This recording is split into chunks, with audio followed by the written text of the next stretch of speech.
அஸ்ஸலாமு அலைக்கும் வரஹ்மத்துல்லாஹ். இஸ்லாத்தினுடைய முக்கியமான கடமையான தொழுகையை எப்படி நிறைவேற்றுறது அப்படிங்கிறத இப்போ நாம் பார்க்க போகிறோம். தொழுகையுடைய முதல் நிபந்தனை ஒலு இல்லைன்னா தொழுகையே இல்லைன்ற சொல்லியிருக்கிறாங்க. அதனால் முதல்ல நம்ம ஒலுவிலேருந்து ஆரம்பிக்கிறோம். ஒலு செஞ்சிட்டோம். ஒலுவுடைய முழுமையான விவரங்களை தெரிஞ்சுக்கிறதுக்கு ஏற்கனவே ஆல்ரெடி ஒரு வீடியோ போட்டிருக்கிறோம், நீங்கள் அதை பார்த்து தெரிஞ்சுக்கோங்க. எந்த ஒரு அமலுக்கும் நியத் அவசியம். நியத் என்பது நம்ம என்ன காரியத்தை செய்கிறோம் அப்படிங்கிறது குறித்த ஒரு தெளிவான எண்ணத்தோடு போகிறது.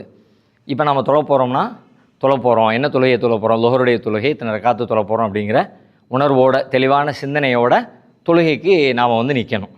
நபி ஸல்லல்லாஹு அலைஹி வஸல்லம் சொல்கிறாங்க, இதா கும்த இல ஸலாத்தி ஃப அஸ்பிகில் உலு சும்மஸ்தக்பிலில் கிபிலா. நீங்கள் தொழுகைக்கு தயாரானீங்கன்னா முதல்ல ஒலு செஞ்சுக்குங்க, பிறகு நீங்கள் கிபிலாவை முன்னோக்கி நில்லுங்க அப்படிங்கிறாங்க. குர்ஆன்லேயே அல்லாஹ் அதை வலியுறுத்துகிறான். ஒமின் ஹைசு ஹரஜித்த ஃப வல்லி வஜ்ஹக ஷத்ரல் மஸ்ஜிதில் ஹராம். நீங்கள் எங்கே இருந்தாலும் மஸ்ஜிதுல் ஹராமை நோக்கி உங்களுடைய தொழுகையை அமைச்சுக்குங்க என்று குர்ஆன் நமக்கு சொல்கிறது. இப்போ நாம் கிபிலாவை முன்னோக்கி நிற்கிறோம். அதை தெரிஞ்சுக்கிறதுக்கு நிறைய சாதனங்கள் இருக்குது. நம்ம மொபைலில் கூட அப்ளிகேஷன்லாம் நிறைய இருக்குது. அதை பயன்படுத்தி கிபிலாவுடைய திசை எது அப்படிங்கிறத நம்ம பார்த்துக்கலாம்.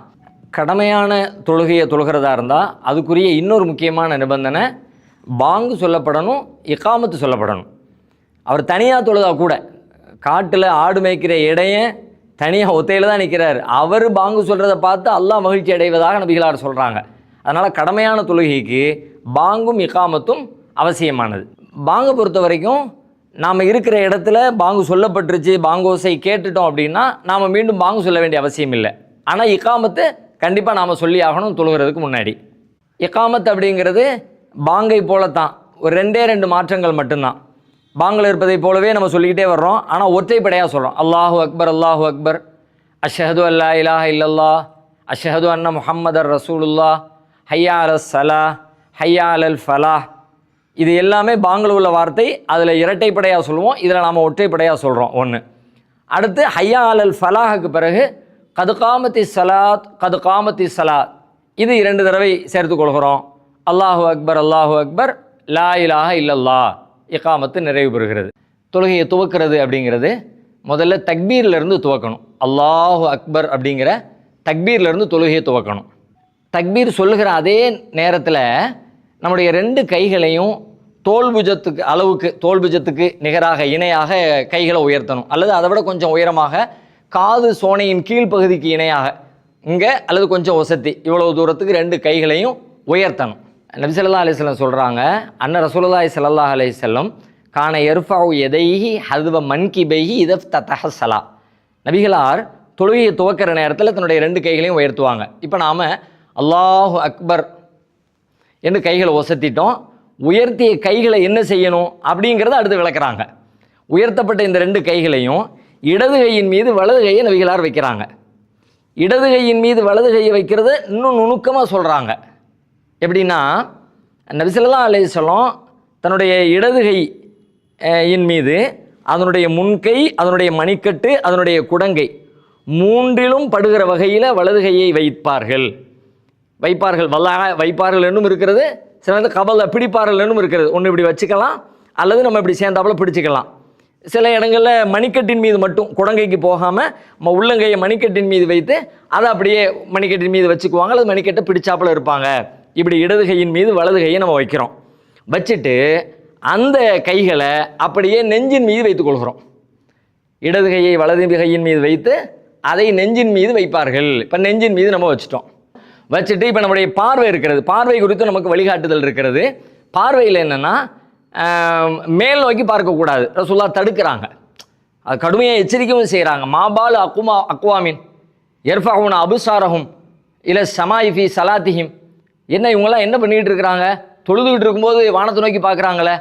இல்லை என்தஹின்னு அந்தாலிக், அதை விட்டு அவங்க விலகி கேட்டோம்.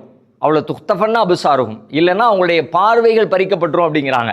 அப்போ நம்ம தொழுகிற நேரத்தில் ஒருபொழுதும் தலையை வான் நோக்கி உயர்த்தி பார்ப்பதற்கு நமக்கு அனுமதி இல்லை. ஒன்று. அதே போல் ஆயிஷா நாயகி ரசூலுல்லாஹ்ட்ட கேட்குறாங்க, அதை அவங்களே சொல்கிறாங்க, சால்து ரசூலுல்லாஹி ஸல்லல்லாஹு அலைஹி வஸல்லம் அனில் இல்திஃபாத்தி ஃபி ஸலா. தொழுகையில் அந்த பக்கம் இந்த பக்கம் திரும்புறதை பற்றி நான் ரசூலுல்லாஹ்ட்ட கேட்டேன். அப்போ ரசூலுல்லாஹ் சொல்கிறாங்க, ஹுவ இஹ்திலாசுன் யஹ்தலிசுஹு ஷைத்தான் மின் ஸலாத்தில் அப்து. ஒரு அடியானுடைய தொழுகையை அதன் மூலமாக ஷைத்தான் பறித்து கொண்டு செல்கிறான். அப்படின்னா தொழுகைக்கு தக்பீர் கட்டி நம்ம நேரில் நின்றுட்டோம்னா அல்லாவோடு பேசுறதுக்கு அல்லாஹ் உங்களுக்கு முன்னாடி வந்துட்டான்னு அர்த்தம். அல்லாஹ் நமக்கு முன்னாடி நிற்கிற நேரத்தில் அங்கிருந்து நம்மளை அகற்றுவது யாராக இருக்கும்னா ஷைத்தானாக தான் இருக்கும். அப்போ அல்லாவுடைய பார்வை விட்டு இந்த பக்கம் திரும்பினா அந்த பக்கம் திரும்பினா அப்படி திரும்பக்கூடாது. நேராகத்தான் நம்முடைய பார்வை இருக்க வேண்டும். நேராக பார்க்குறோம். நேராக பார்த்தல் அப்படின்னா முன்னாடி நிறைய இருக்கிறது. முன்னாடி ஆட்கள் தொழுதுகிட்டு இருப்பாங்க, அவங்கள பார்க்கறது. அதுக்கு முன்னாடி மெஹராபில் ஏதாவது காட்சிகளோ குரானோ புத்தகங்களோ இருக்கலாம், அதை பார்க்கறது. இந்த மாதிரி முன்னாடி இருக்கிறத பொறுத்த வரைக்கும் இந்த பர்டிகுலர் பாயிண்ட்டை தான் குறிப்பிட்டு பார்க்கணும் என்று நமக்கு எதுவும் வரையறுத்து சொல்லப்படலை. ஆனால் அவ்வாறு செய்து கொள்வது சிறந்தது தான். நம்முடைய கவனத்தை ஓர்முகப்படுத்தி ஒரே இடத்துல நிலைபெற செய்வதுங்கிறது சிறந்தது. ஆனால் கொஞ்சம் முன்பின்னாக இருந்தால், சஹாபாக்கள் சொல்கிறாங்க, ரசூல் ஸல்லல்லாஹு அலைஹி வஸல்லம் நாங்கள் தொழுதுகிட்டு இருக்கும்போது ரசூலுல்லாஹ் முன்னாடி தொழுவாங்க, அவங்க தாடி அசைகிறத பார்த்து அவங்க ஏதோ ஓதிக்கிட்டு இருக்காங்க நாங்கள் தெரிஞ்சுக்கிறோம். இந்த மாதிரி ஒரு நபி தோழர் சொல்கிறாங்க, கஅப் இப்னு மாலிக் சொல்கிறாங்க, நான் ரசூலுல்லாஹ் தொழும்போது அவங்க பக்கத்தில் போய் நின்று தொழுவேன், நான் கடைக்கண்ணால் அவங்கள பார்ப்பேன், நான் பார்க்கும்போது என்னையை பார்க்க மாட்டாங்க, ஆனால் நான் பார்வையை திருப்பின பிறகு என்னையை பார்ப்பாங்க. அப்போ இந்த மாதிரி நம்முடைய பார்வை கொஞ்சம் முன்பின்னாக அங்கு இங்கு செல்வது, முன்னோக்கிய திசையிலேயே கொஞ்சம் முன்பின்னாக செல்வது, அது மார்க்க அடிப்படையில் பிழை இல்லை என்பதை நாம் புரிந்து கொள்ள வேண்டும். இப்போ தக்பீர் கட்டிய நிலையில் அந்த தொழுகையை துவக்குவதற்கு துவக்கமாக சில பிரார்த்தனைகளை நபி ஸல்லல்லாஹு அலைஹி வஸல்லம் சொல்லி தந்திருக்கிறாங்க. அல்லாஹும்ம பாஇத் பைனி வ பைன ஹத்தாயாய கமா பாஅத்த பைனல் மஷ்ரிகி வல் மக்ரிப் என்று தொடங்கக்கூடிய துஆக்கள் இருக்கிறது. அது மாதிரி வஜ்ஜஹ்து வஜ்ஹி லில்லதி ஃபத்ரஸ் ஸமாவாதி வல் அர்த ஹனீஃபம் வ மா அன மினல் முஷ்ரிகீன் என்று சொல்லக்கூடிய வஜ்ஜஹத் இருக்கிறது. சுப்ஹானக அல்லாஹும்ம பிஹம்திக வ தபாரக ஸ்முக வ தஆலா ஜத்துக வலா இலாஹ கைருக என்று சொல்லக்கூடிய ஒரு பிரார்த்தனை இருக்கிறது. இப்படி 2-3 பிரார்த்தனைகளை நபி ஸல்லல்லாஹு அலைஹி வஸல்லம் சொல்லி தந்திருக்கிறாங்க. அதில் எது நமக்கு வசதியானதோ நம்ம தெரிஞ்சு வச்சுருக்கிறோமோ அதை சொல்லி அதை ஓதுவதன் வழியாக தொழுகையை துவக்கணும். அது நாம் தனியாக இன்னொரு கட்டத்தில் அந்த துவாக்களை மனனம் செய்து கொள்வதற்குரிய விஷயங்களை பின்னாடி நம்ம பார்க்கலாம். அதில் ஏதாவது ஒரு துவாவை சொல்லி இந்த தொழுகையை நாம் ஆரம்பிக்கிறோம். அந்த ஆரம்ப துவா ஓதியதற்கு பிறகு அடுத்து நாம் செய்ய வேண்டிய மிக முக்கியமான தொழுகையினுடைய முக்கிய அம்சம்னு நபிகளார் சொன்னது ஃபாத்திஹா சூரத்துல் ஃபாத்திஹா. லா ஸலாத்த லிமன் லம் யக்ரா பி ஃபாத்திஹத்தில் கிதாப். ஃபாத்திஹா சூரா ஓதலாட்டி தொழுகையே இல்லைன்ட்டாங்க. ரொம்ப அவசியமான, கண்டிப்பாக ஓதியே தீரணும். பிஸ்மில்லாஹிர் ரஹ்மானிர் ரஹீம் அல்ஹம்துலில்லாஹி ரப்பில் ஆலமீன் அர் ரஹ்மான் ரஹீம்னு ஆரம்பித்து வலல்லாலின் வரைக்கும் உள்ள அல்ஹம்து சூராவை ஓதி அந்த தொழுகையின் அடுத்த கட்டத்துக்கு நாம் நகர்றோம். பிஸ்மில்லாஹிர் ரஹ்மானிர் ரஹீம் அல்ஹம்துலில்லாஹி ரப்பில் ஆலமீன் அர் ரஹ்மானிர் ரஹீம் மாலிகி யௌமித்தீன் இய்யாக நஅ்புது வ இய்யாக நஸ்தஈன் இஹ்தினஸ் ஸிராத்தல் முஸ்தகீம் ஸிராத்தல் லதீன அன்அம்த அலைஹிம் கைரில் மக்தூபி அலைஹிம் வலல்லாலீன். ஆமீன். அல்ஹம்து சூரா முடிஞ்ச உடனே அடுத்ததாக குர்ஆன்ல இருந்து ஏதாவது ஒரு சூரா, சின்ன சூறாக்களாக இருந்தால் முழுமையான சூறாக்களை ஓதலாம், அல்லது பெரிய சூறாக்களாக இருந்துச்சுன்னா அதில் உள்ள சில வசனங்களையாவது ஓதலாம். ஒரே வசனத்தை திரும்ப திரும்ப கூட தேவைப்பட்டால் நாம் ஓதிக்கொள்ளலாம். ஒரே அத்தியாயத்தை மீண்டும் மீண்டும் ஓதிக்கொள்ளலாம். ஏதாவது ஒரு துணை சூறாவை உடன் சேர்த்து ஓதணும். பிஸ்மில்லாஹிர் ரஹ்மானிர் ரஹீம் அலம் தர கைஃப ஃபஅல ரப்புக பி அஸ்ஹாபில் ஃபீல் அலம் யஜஅல் கைதஹும் ஃபீ தضلீல் வஅர்ஸல அலைஹிம் தைரன் அபாபீல் தர்மீஹிம் பிஹிஜாரத்தின் மின் சிஜ்ஜீல் ஃபஜஅலஹும் கஅஸ்ஃபின் மஅகூல்.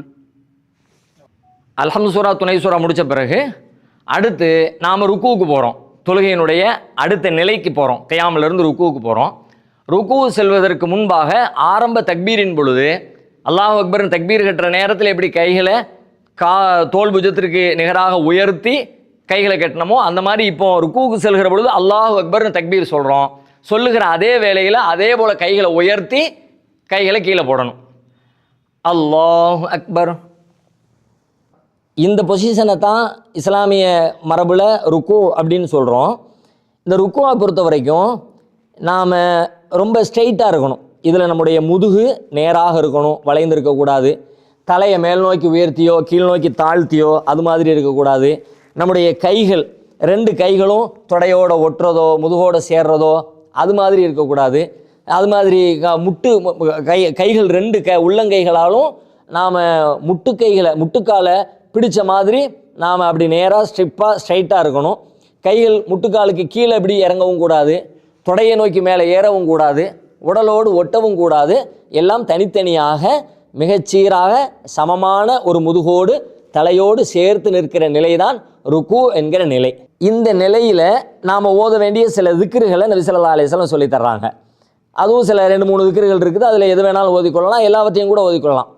சுபஹான ரப்பியல் அலீம், மகத்தான என் இறைவன் தூயவன் என்று சொல்லக்கூடிய சுபஹான ரப்பியல் அலீம், சுபஹான ரப்பியல் அலீம் குறைஞ்சபட்சம் ஒரு 3 தடவையாவது சொன்னால் தான் ஒரு நிதானமான நிலை ஏற்படும். அந்த திக்கரை பொறுத்த வரைக்கும் 3 தடவை மட்டுமில்லை, எத்தனை தடவை வேண்டுமானாலும் சொல்லலாம். அது மாதிரி கூடுதலாக சொல்லப்பட்டிருக்கிற வேறு திக்கர்களையும் சேர்த்து கொள்ளலாம். சுப்புஹுன் குத்தூசுன் ரப்புல் மலாய்கத்தி வர்ரூஹ் அதை சொல்லலாம். சுபஹானக அல்லாஹும்ம வபிஹம்திக அல்லாஹும் மக்ஃபிர்லி என்கிற பிரார்த்தனையை சொல்லலாம். இது மாதிரி அந்த ருக்குவுடைய நிலையை நாம் நிறைவு செய்ய வேண்டும். இப்போ ருக்குவிலேருந்து நாம் எழுகிறோம், அடுத்த நிலைக்கு வர்றோம். இடைநிலை ருக்குவிலேருந்து எழுந்த உடனே எழுகிற பொழுது சமி அல்லாஹு லிமன் ஹமிதா, அல்லாஹ்வை புகழ்ந்து கொண்டே எழுகிறோம். சமி அல்லாஹு லிமன் ஹமிதா. அதன் தொடர்ச்சியாக ரப்பனா லக்கல் ஹம்து அல்லது ரப்பனா வலக்கல் ஹம்து, அல்லாஹும்ம ரப்பனா லக்கல் ஹம்து. சின்ன சின்ன வார்த்தை மாற்றங்களோட சில துவாக்களை சொல்லியிருக்கிறாங்க. ஏதாவது ஒரு வார்த்தையை சொல்லி அல்லாஹ்வை புகழ்கிறோம். ரப்பனா லக்கல் ஹம்து என்ற சொல்லை சொல்லி அல்லாஹ்வை புகழ்கிறோம். புகழ்கிற இந்த தருணத்தில் மீண்டும் முன்பு செய்ததை போலவே கைகளை தோள்புஜத்திற்கு நிகராக உயர்த்தி கீழே இறக்குறோம். சமி அல்லாஹு லிமன் ஹமிதா ரப்பனா லக்கல் ஹம்து. இப்போ நிலை நிற்றலில் இருந்து அடுத்து நாம் சுஜூதுக்கு செல்கிறோம். சுஜூது செல்கிற அடுத்த நிலைக்கு செல்லும் பொழுது கால்களை முட்டுக்கால்களை வைப்பதற்கு முன்னாடி முதல்ல கைகளை தான் வைக்கணும். நபி ஸல்லல்லாஹு அலைஹி வஸல்லம் சொல்கிறாங்க, இதா சஜத அஹதுக்கும் ஃபல்யலா யதைஹி கப்ல ருக்குபத்தைஹி. உங்களில் ஒருத்தர் சஜதா செய்கிறதா இருந்தால் அவர் முட்டுக்கால்களை வைப்பதற்கு முன்னால் கைகளை வைக்கட்டும் அப்படிங்கிறாங்க. அல்லாஹு அக்பர் என்று சொல்லி சஜிதாவுக்கு போகிறோம். கைகளை வச்சுட்டோம், அதற்கு பிறகு முட்டுக்கால்களை வச்சுட்டோம். இப்போ நாம் ஒரு 8 உறுப்புகள் பூமியில் படுகிற வகையில் சுஜூத் என்கிற நிலையை நிறைவேற்ற வேண்டும். ஹதீஸுகளில் 7 உறுப்புன்னு வருகிறது. ஆனால் 2 ஒன்றா சேர்த்ததுனால அந்த குழப்பம் வரலாம்.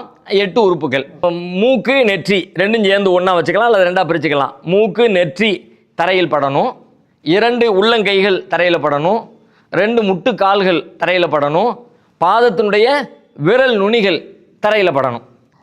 சுஜூதில் ருக்குவில் நாம் சொன்னதை போலவே நம்முடைய கைகள் ஒட்டக்கூடாது, இடுப்போடு சேரக்கூடாது, வயிறும் தொடையும் அப்படி இணையக்கூடாது. அதுபோல் நம்முடைய முழங்கைகளை இப்படி பரப்புகிற மாதிரி இப்படி பரப்பி வைத்து கொள்ளக்கூடாது. முழங்கை உயர்த்தி இருக்கணும். நம்முடைய கை விரல்கள் காது சோனைக்கு இணையாக அல்லது தோள்புஜத்துக்கு நிகராக அந்த மாதிரியான ஒரு இடைவெளியில் கைகள் 2 வைக்கணும்.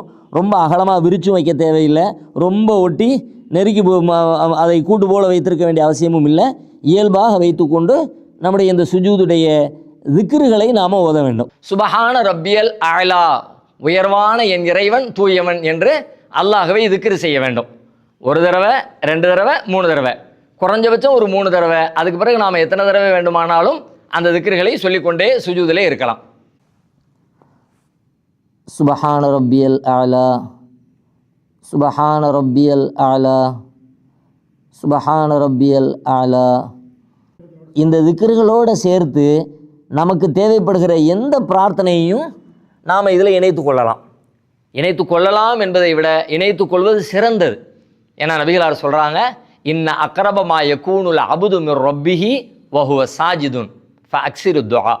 ஒரு அடியான் தன் இறைவனுக்கு மிக நெருக்கமாக இருக்கிற தருணம் இடம் என்பது சுஜூதில் இருக்கிற இடம்தான். எனவே நீங்கள் அதில் துஆவை அதிகப்படுத்திக்கிங்க அப்படின்னு சொல்கிறாங்க. முடிஞ்ச வரைக்கும் அதிகமான பிரார்த்தனைகளில் சுஜூதில் நாம் கேட்டுக்கொள்ள வேண்டும். இப்போ நாம் சஜிதாவிலிருந்து எழுகிறோம். அல்லாஹு அக்பர், அல்லாஹு அக்பர்னு சொல்லி சஜிதாவிலிருந்து எழுந்து அமர்கிறோம். இந்த முறையில் அமரணும். இடது காலின் மீது அமர்ந்து வலது காலை இப்படி நிற்க வைத்த வண்ணம் 2 உள்ளங்கைகளையும் இடது தொடையின் மீதும் முட்டுக்காலின் மீதும் படுகிற வகையில் இப்படி வைத்தவாறு இப்படி நாம் அமரணும். இதுக்கு இடையிருப்புன்னு சொல்லுவாங்க. இடையிருப்பில் ஒரு துஆவை சொல்லி தர்றாங்க. ரப்புகுஃபிர்லி ரப்புகுஃபிர்லி, யல்லா என்னை மன்னிச்சிரு, ரப்பே என்னை மன்னிச்சிருன்னு இந்த பிரார்த்தனையை சொல்லிட்டு நிதானமான முறையில் அடுத்து 2வது சஜிதாவுக்கு நம்ம போகிறோம். அல்லாஹ் அக்பர். இப்போ இரண்டாவது சஜிதாவில் முதல் சஜிதாவில் ஓதியதை போலவே திக்ருகள் துஆக்களை நாம் சேர்த்து கொள்ளணும். இப்போ நாம் முதல் ரக்காத்தை 2 சஜிதாக்களோட நிறைவு செஞ்சிட்டோம். முதல் ரக்காத்தை முடித்து அடுத்த ரக்காத்துக்கு எந்திக்கிறோம். அதற்கு தக்பீர் சொல்லி எழ வேண்டும். அல்லாஹ் அக்பர். எழுகிற பொழுது இப்படி அமர்ந்து எழணும். நபி ஸல்லல்லாஹு அலைஹி வஸல்லம் ஒற்றைப்படையான ரக்காத்துகளை முடிச்சுட்டு எந்திக்கிற நேரத்தில் அமராமல் எழமாட்டார்கள். ஹத்தா யஸ்தவிய காஇதன், உட்காராமல் எந்திரிக்க மாட்டாங்க. அதனால் உட்கார்ந்துட்டு எழுகிறோம்.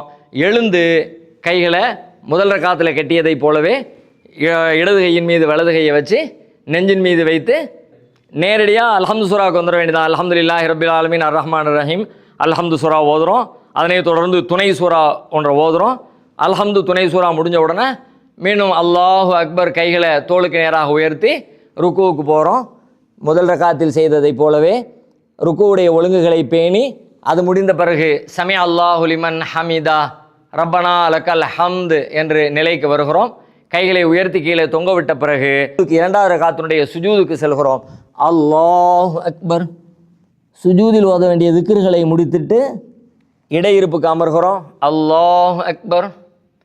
இடையிருப்பிலிருந்து இரண்டாவது சுஜூதுக்கு அல்லாஹு அக்பர். இரண்டாவது சுஜூதினுடைய திக்ருகளை முடித்துவிட்டு இரண்டாவது ரக்காத்தின் அத்தஹியாத்திற்காக வேண்டி அமர்கிறோம். அல்லாஹு அக்பர். அந்த இடையிருப்புக்கு உட்கார்றது போரே இடதுபுறத்தில் இடது காலின் மீது அமர்ந்து வலது காலை நட்டு வச்சு அமர்ந்து அத்தஹியாத்தில் ஓத வேண்டிய துஆக்களை ஓத வேண்டும். ஓதுகிற இந்த தருணத்தில் நபி ஸல்லல்லாஹு அலைஹி வஸல்லம் தன்னுடைய வலது கையினுடைய எல்லா விரல்களையும் மடக்கி, எல்லா விரலும் இந்த 4 விரல்களையும் மடக்கி ஆள்காட்டி விரலால் ஒருவரை அழைப்பதை போன்று அசைப்பார்கள். அமர்ந்த உடனே அசைக்க ஆரம்பிச்சிருவாங்க. யுஹர்ரிகுஹா யதுஉ பிஹா. சில நேரங்களில் இந்த வட்டமிட்டவாறு கடைசி 2 விரல்களையும் மடக்கி பெருவிரலாலும் நடுவிரலாலும் வட்டமிட்டு ஆள்காட்டி விரலால் யாரையோ அழைப்பதை போல நபி ஸல்லல்லாஹு அலைஹி வஸல்லம் அசைப்பார்கள்.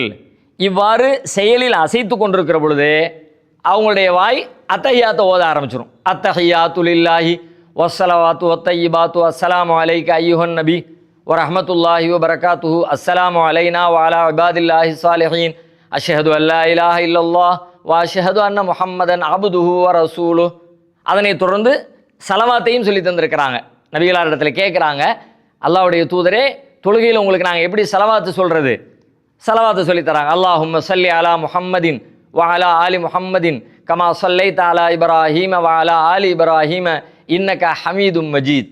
அல்லாஹும்ம பாரிக் அலா முஹம்மதின் வ அலா ஆலி முஹம்மதின் கமா பாரக்த அலா இப்ராஹீம வ அலா ஆலி இப்ராஹீம இன்னக ஹமீதும் மஜீத். நான் 4 ரக்காத்து தொழுகிறதா இருந்தால் இப்போ 2வது ரக்காத்து முடித்து 3வது ரக்காத்துக்கு நாம் எழுகிறோம். கைகளை ஊனி எழுந்திருக்கிறோம். அல்லாஹ் அக்பர். முன்பு போலவே கைகளை தோள் புஜத்துக்கு நிகராக உயர்த்தி இடது கையின் மீது வலது கையை வச்சு நெஞ்சின் மீது கைகளை கட்டிக்கிறோம். இந்த 3வது ரக்காத்தினுடைய நிலையில் நாம் அல்ஹம்து சூரா ஓதிட்டு துணை சூரா ஓதுனதுக்கும் ஹதீஸ் எல்லாம் ஆதாரம் இருக்கிறது. நபி ஸல்லல்லாஹு அலைஹி வஸல்லம் லுஹருடைய தொழுகையில் முதல் 2 ரக்காத்தில் 30 வசனங்கள் அளவுக்கு ஓதுனாங்க. பிந்தைய 2 ரக்காத்துகளில் 15 வசனங்கள் அளவுக்கு ஓதுனாங்க என்று ஹதீஸில் பார்க்குறோம். அப்படின்னா அல்ஹம்து சூரா மட்டும் ஓதலை எக்ஸ்ட்ரா ஓதியிருக்கிறாங்கன்னு விளங்குது. ஏன்னா அல்ஹம்து சூரா மட்டும் ஓதி இருந்தால் 7 வசனங்கள் தானே இருக்கணும், 15 வசனங்கள் அளவுக்கு ஓதியிருக்க முடியாதுல்ல. அப்போ அப்படியும் நபிமொழி இருக்கிறது. ஆனால் அதுதான் செய்ய வேண்டும் என்ற முறையில் அப்படியும் செய்து கொள்ளலாம். அப்படின்னா துணை சூரா ஓதவும் செய்யலாம், ஓதாமலும் இருக்கலாம் என்பதற்கு நமக்கு சான்றுகள் கிடைக்கிறது. 2வது ரக்காத்தில் என்னெல்லாம் செஞ்சோமோ அதுபோல் அல்ஹம்து சூரா, துணை சூரா, ருக்குவுடைய திக்ருகள், ருக்குவிலிருந்து எழுவது, பிறகு சஜிதா செய்வது, முதல் சஜிதா, இடையிருப்பு, 2ஆம் சஜிதா, 2 சஜிதாக்களை முடித்துவிட்டு 3வது ரக்காத்திலிருந்து 4வது ரக்காத்துக்கு எழுகிறோம். 4வது ரக்காத்துக்கு எழுந்து மீண்டும் கைகளை ஒசத்த தேவையில்லை. ஒசத்தாமலே கைகளை உயர்த்தாமலே 4வது ரக்காத்தில் மறுபடியும் நாம் இடது கையின் மீது வலது கையை வச்சு தக்பீர் கட்டி முதல் ரக்காத்தில் அதுக்கு முந்தைய ரக்காத்தில் செஞ்சது மாதிரி எல்லா ருக்குன்களையும் கியாமில் ஓத வேண்டியது, ருக்குவில் ஓத வேண்டியது, சஜிதாவில் ஓத வேண்டியது எல்லாவற்றையும் நிறைவு செய்து கடைசியாக சஜிதாவுக்கு பிறகு அத்தஹியாத் இருப்பில் அமர்கிறோம்.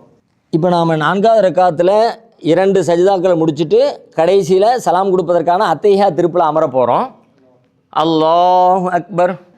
அப்படி அமரும் பொழுது 2வது ரக்காத்தில் அமர்கிற முறைக்கும் சலாம் கொடுக்குற கடைசி ரக்காத்தில் அமர்கிற முறைக்கும் இடையில் ஒரு வித்தியாசம் இருக்கிறது. இது என்னன்னு கேட்டால், சலாம் கொடுக்குற அத்தஹியாத்தில் கால்களை வெளியில் இடது காலை வலது காலுக்கு கீழே கொண்டு வந்துடணும்.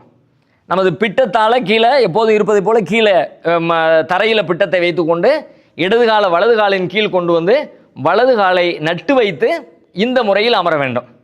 இவ்வாறு அமர்ந்த நிலையிலேயே அத்தஹியாத்து ஓதுறோம், சலவாத்து ஓதுறோம், நபிகளார் கற்று தந்திருக்கிற துஆக்களை ஓதுறோம், நமக்கு தேவைப்படக்கூடிய பிரார்த்தனைகளை அல்லாஹ்விடத்தில் கேட்குறோம்.